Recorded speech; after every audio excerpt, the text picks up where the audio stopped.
Alright guys, we are back with a brand new device. This time is actually the OnePlus Nord 4. And honestly speaking, I think it was launched about like 2 weeks ago. So this month has been pretty crazy. We have seen so many new phones and I myself wasn't actually aware of the launch of the OnePlus Nord 4. So in case you are still new to this device and you, like myself, are not aware of its launch, let's talk a little bit about it. Now, first up, the price itself has gone up a little bit to RM2599. If you look back at the previous Nord, it was RM2199, but the bump in 400 ringgit actually is a result of the storage increase. So last year it was 256GB and right now it's 512GB. So it's not really a price increase if you consider the increase in that memory size. Now let's talk a bit about the device itself because I always had a soft spot for the Nord. Back in the day, I really liked the original Nord, the Nord 2T, and so on, so forth. So I was really excited to get my hands on this guy. Anyways, today's video is going to be like a top 5 kind of key features that you might want to take note of. It's not going to be a review, so let's begin with it. Now, in terms of the design, let's just take a quick look at it. We have 3 different colorways. So I got myself the silver unit. It does come with this kind of like stripes going on the back. It's a matte touch to it. It's a two-tone kind of thing going on. Personally, I think it looks quite minimalist and I still like it. Now let's talk about the first main point here, and that's actually all about performance. Back in the day, the Nord was really famous for bringing in good performance at affordable pricing. So it's good to see that the Nord 4 here actually moves back to the Snapdragon chipset. Now what's in here is actually the Snapdragon 7 Plus Gen 3. It's also using even faster RAM, that means LPDDR5X, and it also have even faster storage. It's UFS 4.0. So just in terms of the overall performance, you're going to see about like 25% to 30% increase compared to its predecessor, not just in the single core or multi-core score, but also in its GPU, guys. It's actually a fairly big jump in terms of performance compared to its predecessor, and that's actually a very good start to the Nord 4. Now moving on to the second key thing that you might want to take note of, and that's actually in terms of the software updates. So this time around, the Nord 4 is actually going to get about 4 major Android OS updates, and it's going to get 6 years of security updates, guys. So that's actually a very long time.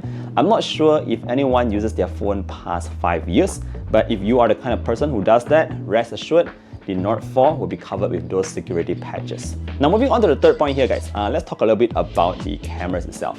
So for the cameras, it's actually quite a surprising thing because at the back here you can see obviously we only have 2 sensors, and that's because they ditched the 2 megapixel macro lens, which I think is actually a good move.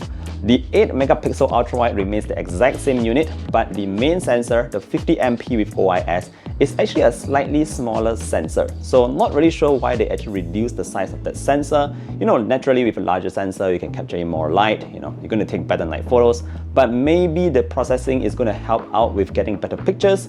Let me share with you some snaps here. Again, this is not a full review. I've only just got a phone, so again, this is just a top 5 thing. Now moving on to the fourth point, guys. The fourth point is actually in terms of that display at the front. Now the display is actually a fantastic display. It's actually slightly carried over from its predecessor. It has higher resolution. It also gets that 120Hz AMOLED display. But what's new here is that the maximum brightness has been bumped up to 2150 nits. So that will help you out a little bit more when you're outdoors. Now what I like about this display particularly is the fact that the bezels around it is very, very thin. It's not really symmetrical all around, but overall, it's still a very thin bezel that makes it look very modern. Now, finally, the fifth thing that you need to take note of here is in terms of the battery life as well as the charging. So this is actually the largest battery on the Nord apparently, and also the fastest charging one. It gets a 5500 mAh battery in here, and it also gets the 100 watt SuperVOOC charging that can do like 100% in under half an hour. So yeah, even faster charging and a larger battery, who's going to say no to that? So those are just the 5 key things that I think you might want to take note about the OnePlus Nord 4 at a price of RM2599. It actually puts the OnePlus Nord 4 very close to the Honor 200 Pro that actually also comes with a fairly decent set of specs. But yeah, in case you want to do a comparison, let me know in the comment section below. Oh, one final thing before we go, in case you are into minimalist stuff, I thought I should highlight a very quick, it's not really a sponsor, it's more like a collab kind of thing, Grams28 and their backpack. So these guys, Grams28, they actually do make a lot of different accessories, not just for your cameras, for your phones, for your storage and all that. And if you are into minimalist tech like myself, you might want to check out the brand itself.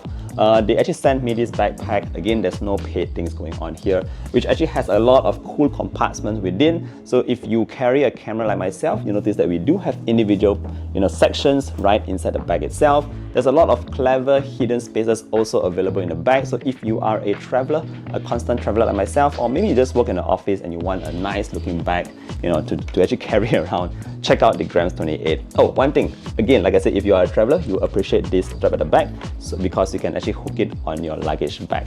Well, with that said, thank you so much for watching today's video, again, all the way to the end. Appreciate you guys here. There's going to be even more videos coming up. It's just so busy this week. But yeah, thanks for watching. See you guys in the next one. Bye bye.